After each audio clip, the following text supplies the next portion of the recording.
तो आज हम महाशिवरात्रि के अत्यंत परम पावन पर्व पर एकत्रित हुए हैं। भगवान शिव ये सभी वैष्णवों में सर्वप्रथम है, सर्व अग्रगणी है और उनके गुणगान से, उनके आशीर्वाद से हम भगवान की सेवा में और ज़्यादा अपने आप को अनुरक्त कर पाएंगे। महाशिवरात्रि की शिव महापुराण में महाशिवरात्रि की कथा आती है कि जिस रात्रि को शिवजी और पार्वती का विवाह हुआ, सो ये एक कथा है। और महाशिवरात्रि का जो पर्व है उसकी महानता क्या है? एक बार अष्टावक्र मुनि, वक्र मीन्स बेंट, अष्ट मीन्स 8, सो 8 जगहों पर बेंट व्यक्ति, बहुत सुंदर दिखते होंगे नहीं? उनको देख करके कई लोग हंसे, देवतागण हंसे और उनके श्राप के कारण मनुष्य बने। सो क्योंकि देखिए, व्यक्ति सिमेट्रिकल होता है तब वो सुंदर दिखता है कि नहीं? One of the essences of beauty is symmetry. एक आंख नहीं है तो व्यक्ति बहुत सुंदर होगा, लेकिन एक आंख नहीं है, अरे। सो सिमेट्री इज वेरी इंपॉर्टेंट। हम देखते हैं लेकिन भगवान ऐसे हैं, वो 3 जगहों पे बेंट है। त्रिभंग, यहाँ बेंड है, कमर में बेंड है और पैरों में बेंड है। सो 3 जगहों पर बेंड होने के बाद भी वो सुंदर है, इसलिए उन्हें त्रिभंग ललित, ललित मीन्स ब्यूटीफुल। सो त्रिभंग ललित, जो बेंड होते हुए भी सुंदर है। ऐसे अष्टावक्र मुनि 8 जगहों पे बेंड है लेकिन वो सुंदर नहीं है। सो ऐसे अष्टावक्र मुनि, शिव महापुराण में कथा आती है कि वो चित्रभानु नामक एक राजा के महल में पहुंचे। थोड़ा आवाज कम कर दीजिए, यही है ना? यहाँ से ओके, हाँ तो ये और वो मिक्स, हाँ यस, थोड़ा और सीधे सीधे ऐसे करो, ऐसे करो, यस यस, हरे कृष्णा, यस। सो अष्टावक्र मुनि चित्रभानु महाराज के घर पहुंचे और चित्रभानु महाराज से बातें करते करते करते वे कहते हैं, अरे आप इतने महान राजा कैसे बने? सो चित्रभानु कहते हैं, मैं पिछले जन्म में एक शिकारी था और शिकार के लिए जंगलों में जाया करता था बहुत लंबे समय तक। जब तक शिकार नहीं मिलेगा तब तक जंगल में रहना ही पड़ेगा। सो एक बार ऐसा हुआ, एक रात्रि को, और क्योंकि वन्य जीव सब रात में ही आते हैं पानी पीने के लिए, खाने के लिए। सो वन्य जीव जब रात में आते हैं तो शिकारी सब रात में ही कार्य करते हैं। सो एक रात में बाहर गया, एक हिरन मिला मुझे, उस एक हिरन को मैंने मार दिया और मैं दूसरे हिरन का वेट कर रहा था कि कोई और आएगा, क्योंकि इतना काफ़ी नहीं है। उसी तरीके से मैं अपने परिवार का भरण पोषण करता था, कुछ पैसे आते थे घर में, इससे घर चलता था। सो एक हिरन से काम नहीं बनेगा, एक और हिरन चाहिए। अब there was a big long wait, तो एक हिरन के मृत शरीर को वो उन्होंने एक बड़े पेड़ के ऊपर से टांग दिया और दूसरे हिरन का वेट करने लगे। करते करते करते करते रात्रि, मध्य रात्रि, 1:30-2 बज गया, हिरन आ ही नहीं रहा और वो शिकारी वो व्यथित हो रहे हैं, he is getting disturb. So time pass के लिए वो जिस पेड़ पर बैठे थे, एक एक पेड़ का पत्ता निकाल के उन्होंने नीचे फेंकना शुरू कर दिया। एक एक पेड़ का पत्ता निकाल के नीचे फेंकता रहो। 2:30 बज गए, 2:45 बज गए और वो सोच रहे हैं, अरे अभी तक दूसरा हिरन नहीं आया, I do not have enough. घर में परिवार का पालन पोषण और पैसा कमाने के लिए ये पूरा नहीं है और उसके घर में उनके बच्चे कैसे भूख से तड़प रहे होंगे, ये सोचते सोचते उनकी आंखों से आंसू आने लगे और वो आंसू भी नीचे गिरने लगे। और बाद में सुबह 4:30 बजे ब्रह्म मुहूर्त में एक और हिरन मिला और फिर वो शिकारी उसको मार करके चले गए। ऐसा पूरा जीवन शिकारी का ही बीता। मृत्यु की जब घटिका आई, शिवदूत आ गए, बोले आपको कैलाश बुलाया। नहीं, आप रॉन्ग एड्रेस पे आए। मैंने तो कोई पुण्य नहीं किया, मैंने तो कुछ अच्छा चीज नहीं किया, मैं तो शिकारी रहा हूँ, दूसरों को मार करके खाना मेरा जीवन है। नहीं, बराबर है, हम एड्रेस नहीं चुकते। हम बराबर क्यों, क्या हो गया, मैंने क्या किया? तो अरे आपको पता है वो एक रात आपको एक ही हिरन मिला था, दूसरा नहीं मिला था, आप राह देख रहे थे, टाइम पास में आप वो जो पेड़ था वो बेल का पेड़ था, और वो बेल के पेड़ का एक एक पत्ता निकाल करके नीचे आप फेंक रहे थे। इंसिडेंटली वहां नीचे आपको दिखा नहीं, वहां एक शिवलिंग था, और वो सारे पत्ते शिवलिंग के ऊपर गिर रहे थे। और फिर आप जब रोए कि दूसरा हिरन नहीं मिल रहा है, आपके आंसुओं ने भी उस शिवलिंग का अभिषेक किया उसी, और इंसिडेंटली वो महाशिवरात्रि थी। मतलब कितना कोइंसिडेंस होना चाहिए। महाशिवरात्रि की रात को वो एक पेड़ के ऊपर चढ़े और फिर अभिषेक हुआ बेल से और अपने नेत्र अश्रुओं से, और शिवदूत कहते हैं कि अरे उसी क्षण आप आना था, लेकिन क्योंकि आपके कर्म बाकी थे, आपने अपना जीवन निकाला, आप चलिए। वो कहते हैं कि शिवदूत मुझे लेकर के गए और मैं कैलाश में रहा बहुत समय तक, लेकिन फिर आ ब्रह्म भुवनालोका पुनरावर्तिनो अर्जुन, कैलाश ये भौतिक जगत के बाहर नहीं है, तो वहां से वापस आ गए। वापस आए तो राजा का जीवन मिला, चित्रभानु, और पिछले जीवन की स्मृति भी रही। हम देखते हैं भागवतम में और कौन कौन है जिनको पिछले जीवन की स्मृति है। भरत महाराज जिनको पिछले जीवन की स्मृति है, और कौन है? नारद मुनि को पिछले जीवन की स्मृति है। जैसे ये महान भक्त होते हैं, इनको पिछला जीवन याद रहता है। चित्रकेतु महाराज वृत्रासुर बने, पिछले जीवन की स्मृति है। वैसे ही चित्रभानु को पिछले जीवन की स्मृति है, और वो कहते हैं अष्टावक्र मुनि को कि आपको भी शिवरात्रि करनी चाहिए। दिस इज द, अब ये अगर अनकॉन्शियसली शिवरात्रि मनाने का फल है, तो फिर जब हम कॉन्शियसली शिवरात्रि मनाएंगे तो क्या फल मिलेगा? शास्त्र कहते हैं कि आज की रात सोना नहीं चाहिए, आज की रात जप करना चाहिए, जागरण करना चाहिए, पूजा करनी चाहिए। शिव महापुराण में वर्णन है कि शिवरात्रियां 3 टाइप की होती, 3 प्रकार की शिवरात्रि है। एक हर रात्रि Shivratri, one can assume every night as Shivratri, that is also all auspicious. जैसे हम देखते हैं जन्माष्टमी होती है, जन्माष्टमी के 1 महीना आगे 1 महीना पीछे तक हमारे प्रोग्राम्स चलते रहते हैं। अरे जन्माष्टमी तो उस दिन है, लेकिन कहीं ना कहीं तो भगवान किसी न किसी तो ब्रह्मांड में कहीं ना कहीं तो अवतार ले ही रहे। भगवान की लीलाएं क्या है? चिरंतन है। ये भौतिक जगत जो है ये सीक्वेंस में चलता है और सीक्वेंस रिपीट होता रहता है। अगर इस कलियुग में, इस जीवन में हम ऊपर नहीं गए, तो अगले साइकिल का जब कलियुग आएगा उसका 28th साइकिल होगा, फिर हम लगभग ऐसे ही फिर से जन्म लेंगे। Things keep on repeating. मैं रोज ऑफिस जाता हूँ ना, रोज ऑफिस जाता हूँ, रोज कबाड़ खोलता हूँ, फाइलें निकालता हूँ, फाइलें रखता हूँ, वापस आता हूँ। हमारा रिपीटेशन रोज है 24 आवर्स।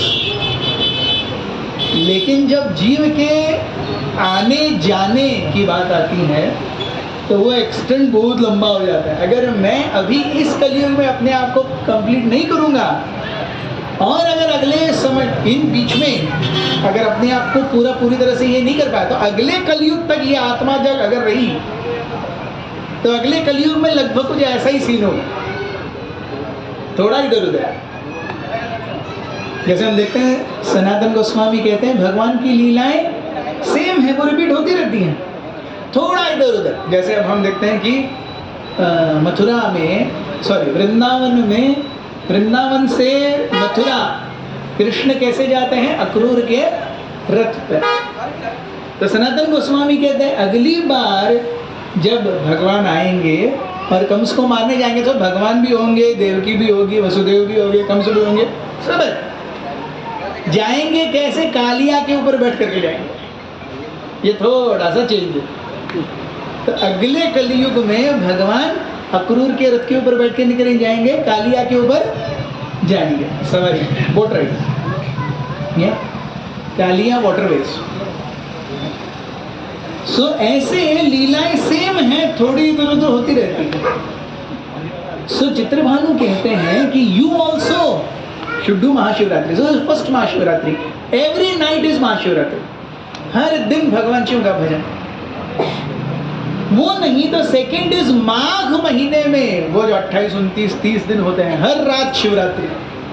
माघ महीना बहुत ही महत्वपूर्ण। सो माघ महीने में अगर हर रात शिवरात्रि मना, वो भी नहीं तो माघ महीने के कृष्ण पक्ष की त्रयोदशी आज, वो एक रात।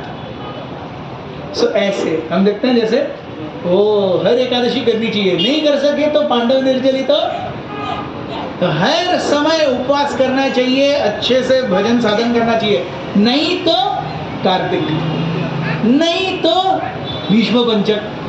सो lot of windows are given. अरे ये नहीं कर सकते हो, ये करो, ये नहीं कर सकते हो। सो हर रात्रि शिवरात्रि, माघ महीने की हर रात्रि, या तो माघ कृष्ण त्रयोदशी। सो हम देखते हैं कि कई बार शास्त्रों में वर्णन आता है कि निम्न गानाम यथा गंगा, देवानाम अच्युतो यथा, वैष्णवानाम यथा शंभो, पुराणानाम इदम तथा। श्रीमद् भागवत को ग्लोरीफाई करते हुए कहा जाता है कि निम्न गानाम यथा गंगा। गंगा कैसी है? अरे जो सबके पापों को, इनके पेरेंट्स हैं यहाँ पे,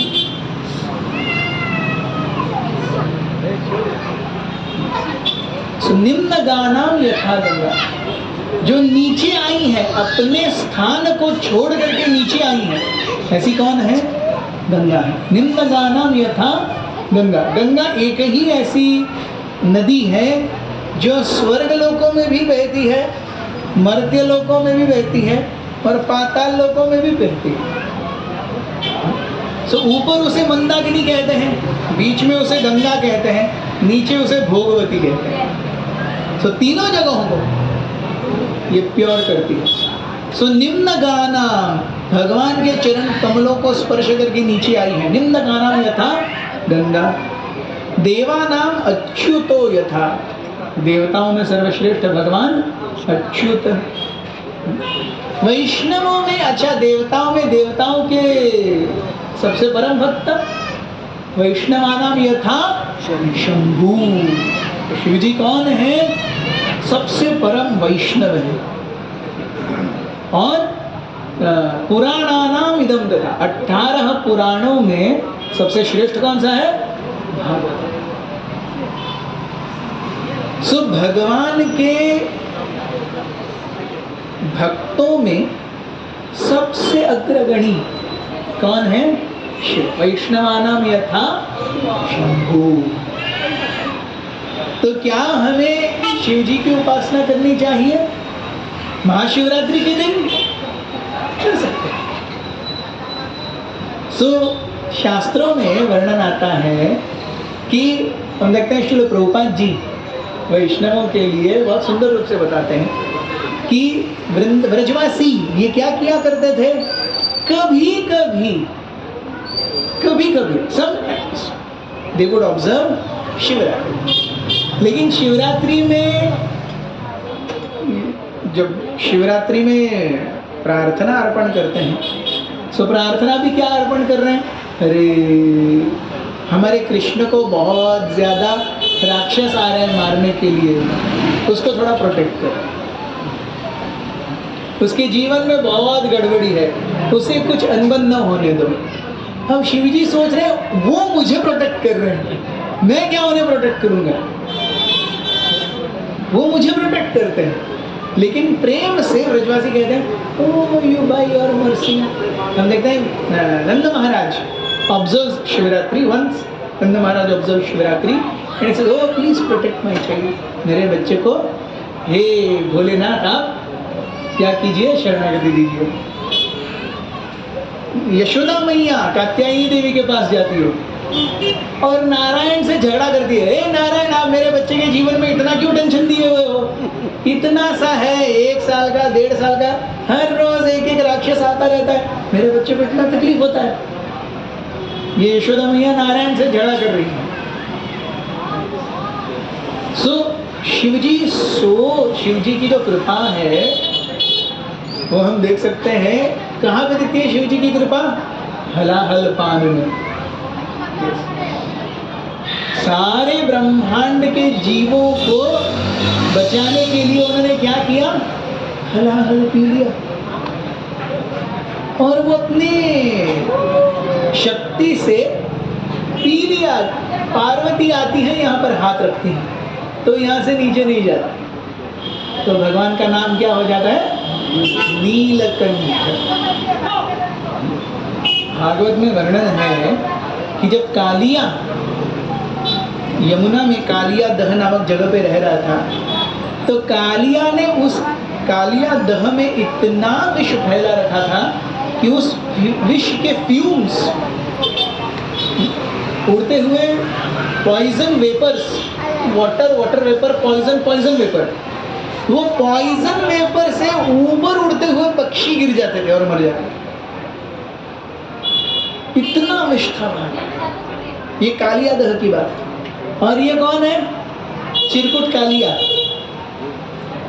तो जब भगवान वो हलाहल पिए तो क्या होगा, वो वी कैन जस्ट इमेजिन क्या होगा वो हलाहल। पूरे ब्रह्मांड के लोग, कालिया ने ऐसा विष फेंका था कालिया दह के ऊपर, यहाँ पर भगवान शिव जी पूरे ब्रह्मांड में धीरे धीरे देवता मर रहे हैं और वो भगवान विष्णु के पास गए, कुछ कीजिए। शिवजी, विष्णु बोलते हैं अरे आप शिवजी के पास जाओ, तो शिवजी के पास गए। ओ भगवान ने बोला मुझे कुछ करने के लिए, ठीक है मैं क्या कर सकता हूँ, विष को पी सकता हूँ, लेकिन पी लिया, क्या जरूरत थी। घर में पत्नी है, घर है, अच्छा भला संसार चल रहा है, कौन विष पीता है। अच्छा ऐसा भी नहीं है कि किसके ध्रुव गौरी के साथ में झगड़ा हुआ है, घर छोड़ के आ गए हैं, अब मैं वापस घर नहीं जाऊंगा, ऐसा भी कुछ नहीं है। आराम से भगवान की लीला देखने आए, भगवान ने बोला विष पी लो, पी लिया। So this is Shiva. This is Shiva.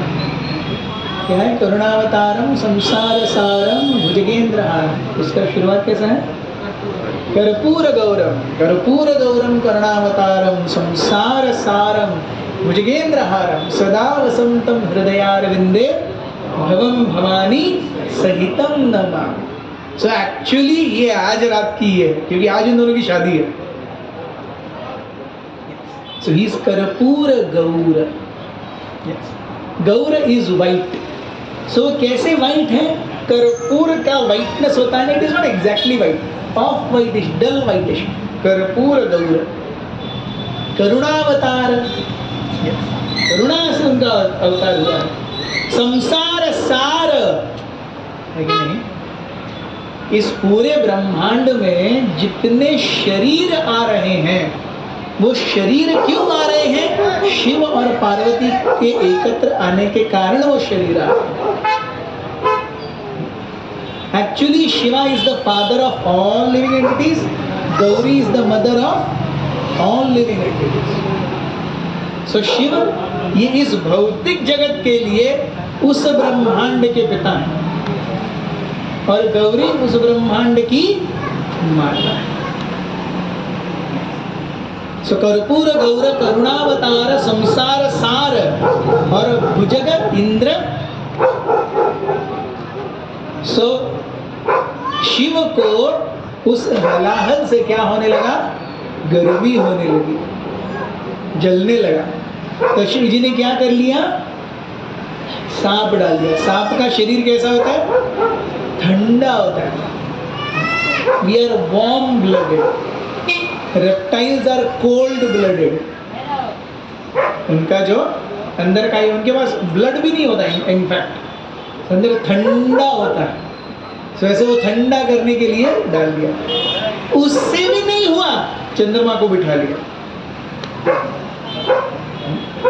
तो इतने सुंदर भगवान हैं कि अपने आप को वो ये नहीं देखते कि अरे मुझे कितना इनकन्वीनियंस होगा। पहले हलाहल पी लिया, देख लिया अरे बहुत गर्मी हो रही है, सांप को रख लो, अरे इसे भी नहीं हो रहा है, चंद्र को ही रख लो। सो कर्पूर गौरम करुणावतारम संसार सारम भुजगेंद्रहारम सदा वसंतम हृदयारविंदे भवम भवानी। सो भव और भवानी सहितम नमामि, उन दोनों को मैं साथ में नमस्कार करता हूँ। और यही नहीं, भगवान कृष्ण की रास लीला, भगवान कृष्ण की सारी लीलाओं में सर्वश्रेष्ठ कौन सी लीला है, रासलीला। उस रास लीला में एंट्री किसको दी जाए ये देखने के लिए शिवजी है वहां पे, गोपेश्वर महादेव के रूप में। सो शिवजी वहां पे गोपी बन जाते हैं। शिवजी ने कहा भगवान से, भगवान मुझे भी रासलीला देखनी है, हर किसी को मिलती है, मुझे नहीं मिलती। भगवान ने कहा अरे ठीक है, आप यहाँ पर रहो। कहाँ पर, एंट्रेंस पे। जो एंट्रेंस पे व्यक्ति होता है वो इधर भी देख सकता है, इधर भी देख सकता है। शिवजी अगर इधर नहीं देखेंगे तो भौतिक जगत चलेगा कैसे, है कि नहीं, संसार सार। तो शिवजी अगर संसार को नहीं देखेंगे तो चलेगा कैसे, शिवजी को संसार को देखना ही है। लेकिन शिवजी की इच्छा क्या है, अरे मुझे रासलीला देखनी है, ठीक है तो आप यहाँ खड़े रहिए। सो इन वन सेंस जैसे जीव ये आध्यात्मिक जगत और भौतिक जगत के बीच की तटस्थ शक्ति है, वैसे शिव जी रास लीला और उसके बाहर की तटस्थ शक्ति है, वो बराबर बीच में खड़े हैं। इस रूप में गोपेश्वर महादेव। सो हम जब भगवान के पास जाते हैं हम प्रार्थना भी कर सकते हैं। सो भगवान से क्या प्रार्थना करनी चाहिए, बहुत सुंदर रूप से ये श्लोक आता है, कृपया मेरे पीछे दोहराइए। वृंदावन मणिपते जय सोम सोम, वृंदावन मणिपते जय सोम सोम मौली, सनक सनंदन सनातन नारदेद्य गोपीश्वर व्रज विलासी युगांघ्रि पद्मे प्रेम प्रयच्छ निरुपधी नम नमस्ते। एक बार फिर से गाएंगे। वृंदावनी मणिपते जय सोम सोम मौले, सनक सनंदन सनातन नारदेद्य गोपीश्वर व्रज विलासी युगांघ्रि पद्मे प्रेम प्रयच्छ निरुपधी नम नमस्ते। सो वृंदावन वनीपते, वृंदावन, आज वो वृंदावन में वन है ही नहीं, केवल बिल्डिंग और कंक्रीट है। सो वृंदावन वनीपते, सो वृंदावन जाएंगे तो वृंदावन के एंट्रेंस पे कौन है, जय सोम सोम मौली। सो शिव जी का एक नाम सोम है और चंद्र का भी एक नाम सोम है। सोमवार शिव जी का वार। सो जय सोम, सोम मौली, उन सोम की जय हो जिन्होंने चंद्र को धारण किया। सो वृंदावन मणिपथे जय सोम, सोम मौली। कैसे हैं वो? सनक सनंदन सनातन नारदेद्य। सनक सनंदन सनातन चतुष्कुमार भगवान जी के। सो ब्रह्मा जी या भगवान की योग शक्ति को धारण किए हुए चतुष्कुमार, इनके द्वारा शिव जी पूज्य हैं। नारद मुनि के द्वारा शिव जी पूज्य हैं। हमारे लिए अमल पुराण क्या है? भागवतम। और अगर हम भागवतम देखेंगे, भागवतम क्या है? नारद मुनि के शिष्यों की कथा है। पूरा भागवतम क्या है? पांडवों की कथा आती है, प्रहलाद महाराज की कथा आती है, ध्रुव महाराज की कथा आती है, मृगारी की कथा आती है। सब कौन है? नारद मुनि के शिष्य है। In one sense Bhagavatam is the glory of Narad मुनि, कि अगर शिष्य ऐसे हैं तो नारद मुनि क्या है? और नारद मुनि के द्वारा पूज्य हैं शिव जी, तो शिव जी क्या है? सो सनक सनातन सनंदन नारदेद्य। सो ये वृंदावन में किस रूप में रहते हैं? गोपीश्वर व्रज विलासी। व्रज में विलास करते हैं शिव जी गोपीश्वर के रूप में। सो गोपीश्वर महादेव की जय। उनके युग अंघ्रि पद में, उनके चरण कमलों पर प्रार्थना क्या है? प्रार्थना है कि प्रेम प्रयच्छ निरुपधि। निरुपधि मीन्स विदाउट सेसेशन, अप्रतिहता। हम देखते हैं भक्ति के दो है ना, अहैतुकी अप्रतिहता। अहैतुकी मीन्स विदाउट एनी मोटिव, अप्रतिहता means without any break. So निरुपधि, निरुपधि means without any break. So प्रेम प्रयच्छ निरुपधि नम नमस्ते। आप मुझे भगवान के चरण कमलों में प्रेम दीजिए, निरुपधि प्रेम दीजिए। ये हम गोपीश्वर महादेव के चरण कमलों में प्रार्थना करते हैं। सो हम देखते हैं नंद महाराज, यशोदा मैया, ये भी कभी कभी शिव जी की उपासना करते हैं। सो भागवतम में नंद महाराज और यशोदा मैया का भी गुणगान है।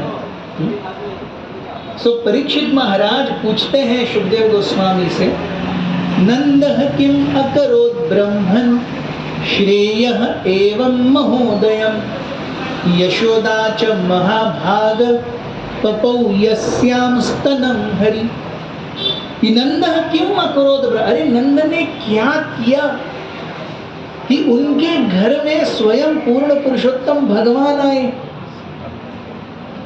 नंद ने ऐसे क्या किया था? नंद किम अकरोत् ब्रह्म, ब्रह्म यानी हे ब्राह्मण शुकदेव गोस्वामी। शुकदेव गोस्वामी ब्राह्मण परिवार में है ना, वेद व्यास जी के बेटे हैं।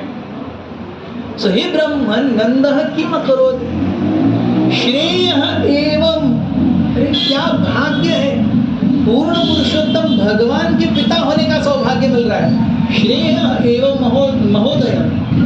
और यशोदा, यशोदा जो महाभागा, यशोदा का क्या भाग्य है? पपौ यस्याम स्तनम हरि, जो भगवान के विस्तार के विस्तार के विस्तार के विस्तार, क्षीरोदक विष्णु, क्षीरोदकशाही विष्णु, ये दूध के सागर में सोते हैं, वो यशोदा का दूध पीते हैं।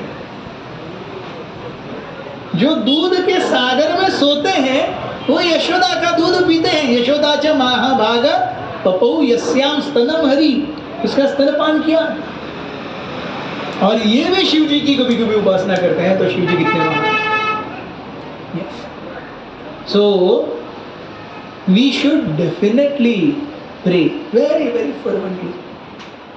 यस, सो शिव जी कृपा करेंगे।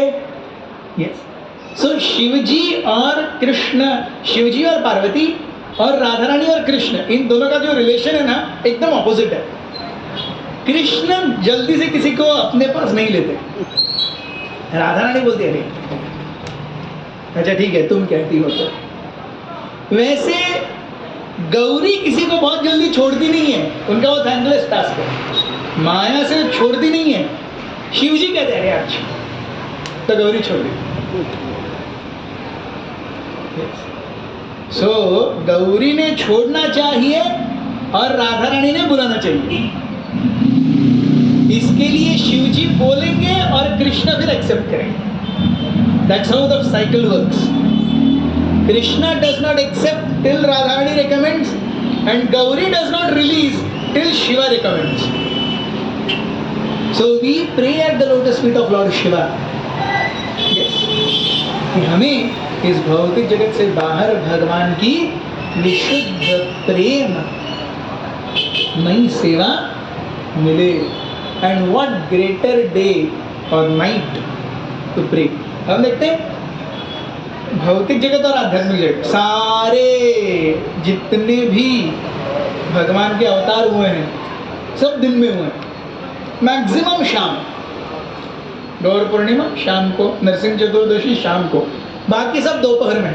भगवान रात में, शिव जी शिवरात्रि, शिव दिन नहीं, शिवरात्रि। तो everything is exactly opposite. Yes, everything is exactly opposite. Parvati is completely under the subjugation of Shiva. Krishna is completely under subjugation of Radharani. It is exactly उल्टा मैप हो रहा है यहाँ पे। तो शिव जी कहते हैं अरे जाने दो। तब पार्वती देवी छोड़ती हैं, फिर राधा रानी बुलाती हैं और कृष्ण के पास भेजती हैं। इसलिए हरे कृष्णा कृष्ण कृष्ण हरे हरे, हरे राम राम राम हरे हरे। कृष्ण 4 बार हैं, राम 4 बार है, लेकिन राधा रानी 8 बार है। वो डबल इंपॉर्टेंट है।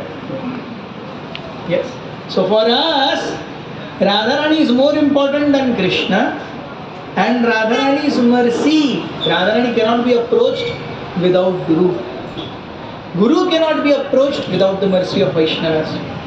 So for us, हमारे लिए भौतिक जगत में जो बुद्ध जीव हैं, उनके लिए वैष्णवों की कृपा, वैष्णवों के आशीर्वाद, इससे आगे का पूरा मार्ग होता है. Thank you very much. Hare Krishna.